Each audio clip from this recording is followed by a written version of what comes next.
Muy buenos días, doctora. En esta oportunidad nos ha tocado exponer lo que son los temas de la gluconeogénesis y la glucogenólisis. Los participantes para ello son los alumnos Antonio Valdir Canaviris Jama, Marlene Choque Cayata Roque y Melissa Raciel Machaca y Luis Kevin Mendoza. La gluconeogénesis.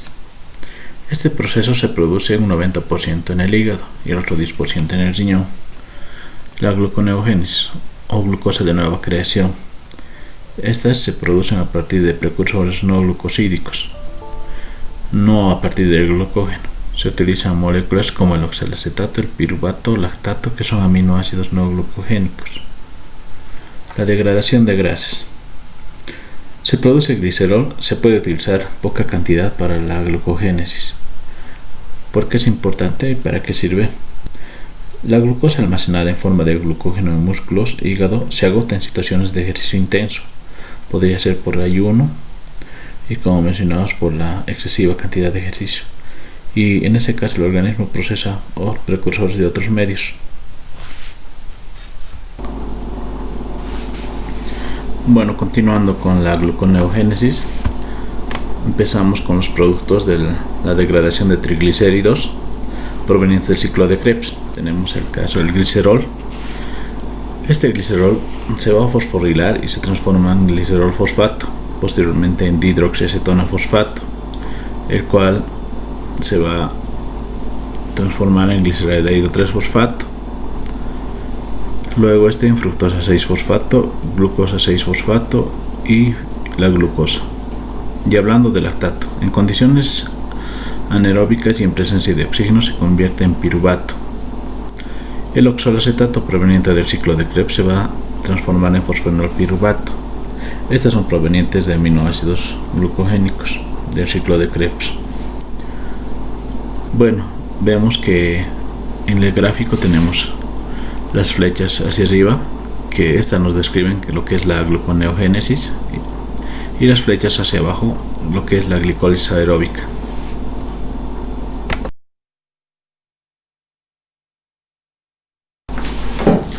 Glucólisis anaeróbica. Reacción en la ausencia de oxígeno. Este fenómeno sucede cuando hacemos ejercicios intensos o el ayuno. Los músculos se contraen y se produce el adormecimiento gracias a la acumulación de lactato en los músculos. El lactato viene de la glucólisis anaeróbica. El piruvato proviene de la glucólisis catabólica a partir de la glucosa. El piruvato se transforma en lactato. En esta reacción participa la enzima lactato deshidrogenasa, convirtiéndolo en lactato. Podemos ver que la enzima lactato deshidrogenasa produce que dona los dos hidrógenos al lactato, y así nos deja en el piruvato un grupo ceto y en el lactato un grupo aldehído.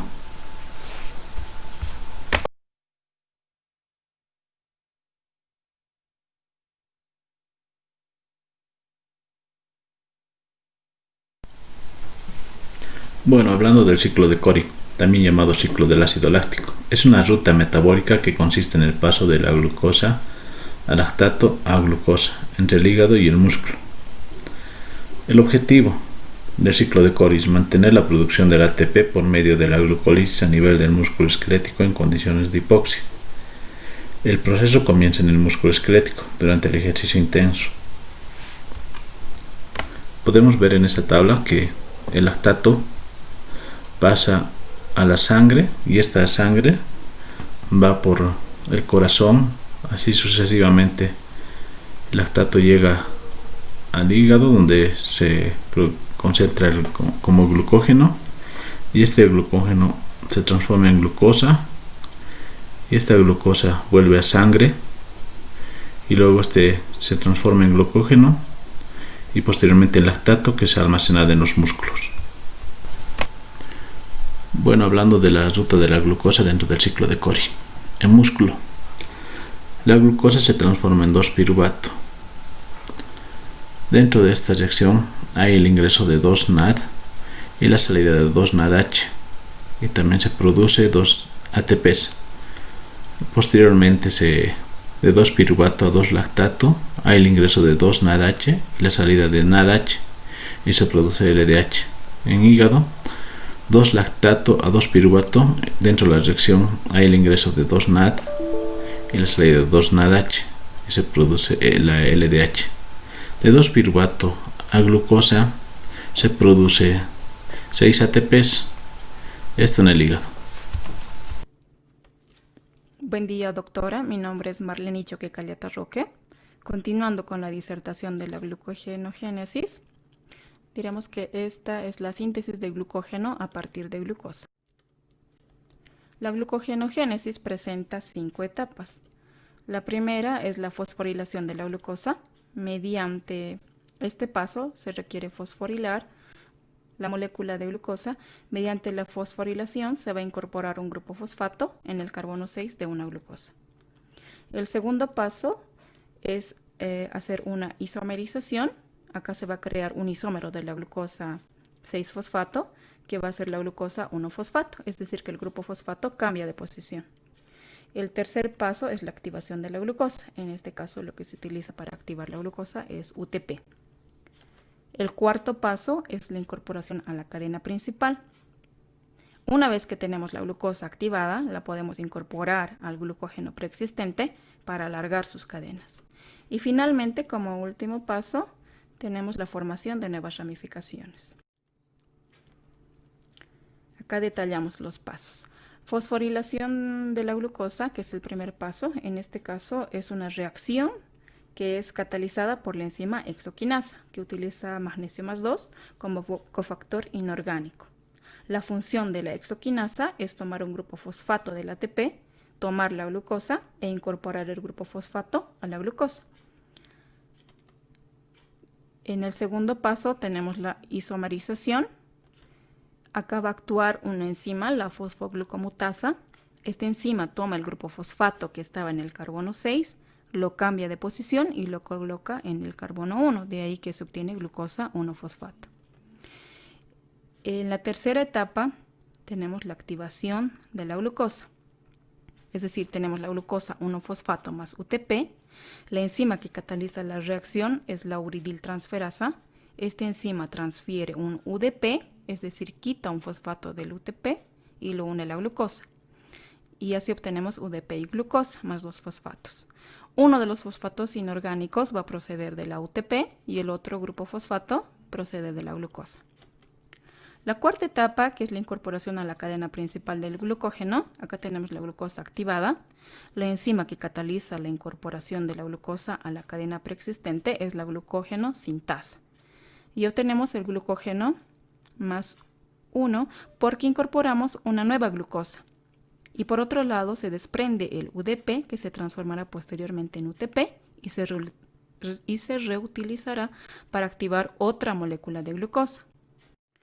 Por último, en el quinto paso, tenemos la formación de las ramificaciones. ¿Cómo es que se forma una ramificación? Lo que podemos observar acá es la cadena principal de glucógeno. También tenemos hacia arriba una ramificación, es decir, muchas glucosas unidas por enlaces glucosídico alfa 1,4. Por otra parte, en color verde podemos observar glucosa con enlace alfa 1,6 que da inicio a la ramificación. La enzima que crea ramificación se denomina amilo alfa 1,4 alfa 1,6, glucotransferasa. Esta enzima va a cortar un segmento de la ramificación, dejando como mínimo 6 moléculas de glucosa preexistentes. Por lo tanto, tendremos 6 moléculas de glucosa. La enzima va a cortar el resto de la ramificación que se está extendiendo y la va a incorporar en otro segmento de la cadena principal. En este caso, la glucosa va a ser unida por enlace alfa 1,6 a la cadena principal, creando una nueva ramificación para que siga incorporándose más moléculas de glucosa y de esta manera alargar la ramificación. Muchas gracias por su atención. Continuando con el tema, mi nombre es Melissa Machaca Plaza. Voy a explicar en qué consiste la glucogenólisis. La glucogenólisis es un proceso de degradación del glucógeno transformándose en glucosa. Esta se encuentra principalmente en el hígado y en los músculos. Etapas de la glucogenólisis. Se da en 4 etapas. La primera etapa, que es la fosforólisis del glucógeno, es iniciada por la acción de la enzima fosforilasa, que rompe los enlaces alfa-1,4 por la inserción del fosfato en el carbono 1. No es necesario gasto de ATP y la fosforilasa actúa del extremo no reductor de las ramificaciones, liberando glucosa 1-fosfato. En esta primera etapa también participa otra enzima que es la oligo-alfa-1,4-glucanotransferasa, que se desprende del trisacárido terminal de la ramificación y la transfiere al extremo de una rama vecina. La fosforilasa es una importante enzima regulatoria que responde a efectos alostéricos y a la modificación covalente. Como podemos observar en esta imagen, la enzima fosforilasa va a romper los enlaces alfa-1,4 8 veces, dando origen a 8 glucosas 1-fosfato. Segunda etapa, que es la hidrólisis de uniones glucosídicas alfa-1,6. En esta, la ruptura del enlace se realiza por hidrólisis catalizada por alfa-1,6 glucosidasa o la enzima desramificante, que deja una glucosa libre. Después de que actúe esta enzima, la cadena es de nuevo atacada por la fosforilasa. Continúa liberando glucosa 1-fosfato hasta la próxima unión alfa-1,6 y posteriormente repitiéndose nuevamente el proceso. Buenas noches, doctora. Mi nombre es Luis Kevin Mendoza. Voy a continuar con la disertación de la glucogenólisis, dando ya la tercera etapa, que es la formación de la glucosa 1-fosfato, que se convertirá en glucosa 6-fosfato por acción de la fosfoglucomutasa.